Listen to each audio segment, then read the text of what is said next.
Forget what you think you know about Kenyan adventures. Move beyond the sprawling savannas for just a moment. There, rising dramatically from the floor of the Great Rift Valley, lies a true masterpiece of nature. This is Mount Longonot, my friends. It's a geological marvel, a sleeping giant with a secret cradled within its peak. This isn't just another mountain to climb. It's an invitation to step into a world sculpted by fire and time.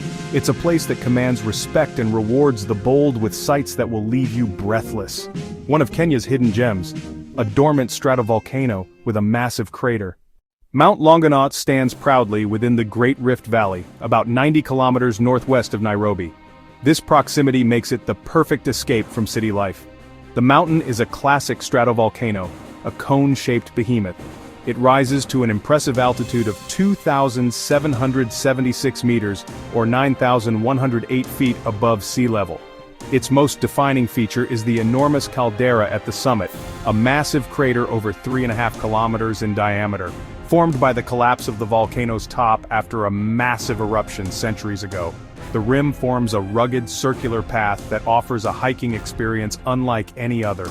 The landscape is characterized by deep gullies and ravines carved by erosion over millennia.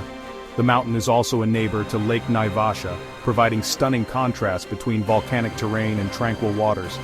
The entire area is protected as Mount Longonot National Park, managed by the Kenya Wildlife Service. The park includes the mountain and surrounding savanna grasslands, home to a surprising variety of wildlife. The air here feels different, crisp, clean, and filled with the promise of discovery. This isn't just a mountain, it's a living, breathing entity, a cornerstone of the Great Rift Valley's natural heritage. You have to see it to believe it. Its position in the Great Rift Valley, close to Lake Naivasha, at 2,776 meters with forested slopes. Now, let's talk about the main event, the hike, where your boots meet the volcanic soil. The adventure at Longonot is a tale of two distinct trails. First, the trek from the park gate up to the crater rim, roughly 3.1 kilometers. Don't let the modest distance fool you. It's steep and demanding, testing your stamina and resolve. The path is dusty and rugged, winding up the volcano.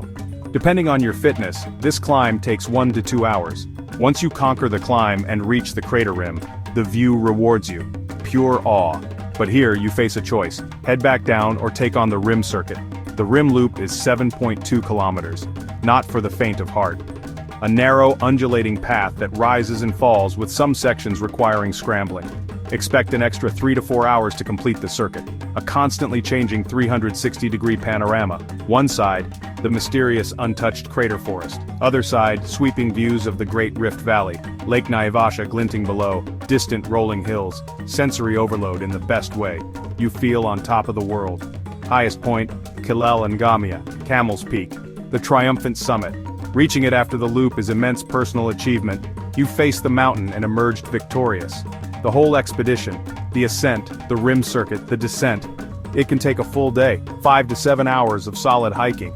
It's a serious undertaking, but the accomplishment and memories are priceless. The popular hiking trail to the crater rim takes 3 to 4 hours round trip. The challenging hike around the crater rim takes 7 to 9 hours, with panoramic views of Lake Naivasha and the Rift Valley. It's a beautiful, beautiful thing, an experience that defines what adventure truly means. You might think a volcano is harsh and lifeless, but Mount Longonot will prove you wrong. It's a vibrant ecosystem. The dense forest that carpets the crater floor is a self-contained world, largely untouched by humans.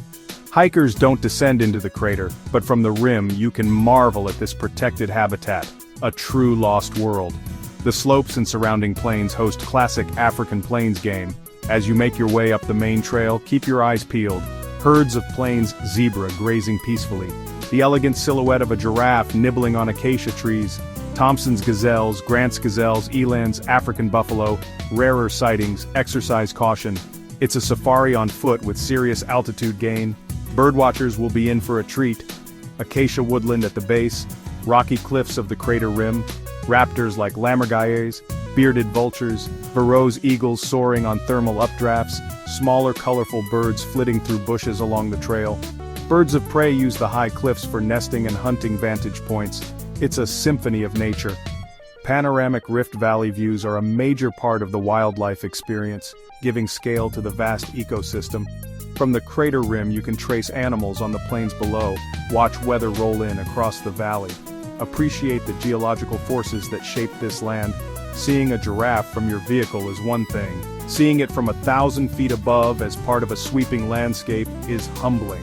The forest within the crater, zebras, giraffes, buffaloes, and bird life along the trail create an ecosystem that showcases the majesty of it all.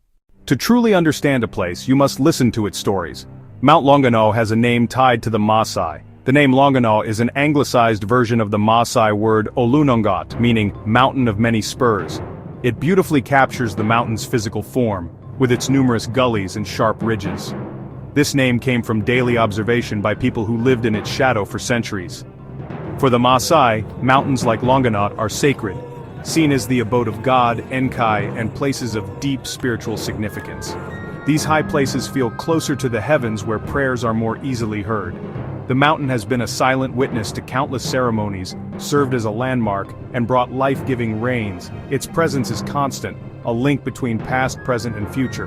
Today, Longonot is a national park, but the Maasai connection remains strong. You will see Maasai herdsmen clad in iconic red shukas grazing livestock around the park. Their communities adapt to modern pressures while honoring age-old traditions. Visiting a local Maasai cultural village adds a rich human dimension to your adventure. Geologically young, with its last eruption in the 1860s, the stories live on in oral histories, passed down through generations, linking us to the volcano's dynamic past. When you climb Longonot, you walk through geological history and the vibrant, living culture of the Maasai, a journey through time and tradition from the Maasai word Olunongot, meaning mountains of many spurs, and its cultural significance. Let's get practical. The best times to visit are during dry seasons, January to March, July to October. During these months, trails are less slippery and skies clearer for spectacular views. Getting there is easy, about 60 kilometers from Nairobi, roughly a 2-hour drive. Entry fees are managed by KWS. Expect $25 to $30 for non-residents, with subsidized rates for citizens. What to carry: sturdy hiking boots with good grip for loose volcanic gravel and uneven terrain. Lightweight, comfortable clothing, but pack a light jacket for windy, cool summit conditions. Wide-brimmed hat, sunglasses, high SPF sunscreen for intense Kenyan sun at altitude, plenty of water, at least 3 liters per person, and high-energy snacks like nuts, fruit, energy bars. Start early around 6 o'clock to avoid harsh midday sun and complete the full circuit before park closes. While not mandatory, hiring a local guide is highly recommended for safety, navigation, and insights into geology, flora, and fauna. Be prepared, be respectful, and you'll have the time of your life. End with an inspiring close, encouraging viewers to add Mount Longonot to their Kenyan adventure list. Like, share, and subscribe to Roam Africa for more African travel explorations. The best times to visit during dry seasons, entry fees, distance from Nairobi about 60 kilometers, and what to carry for the hike, including water, hiking boots, and sun protection.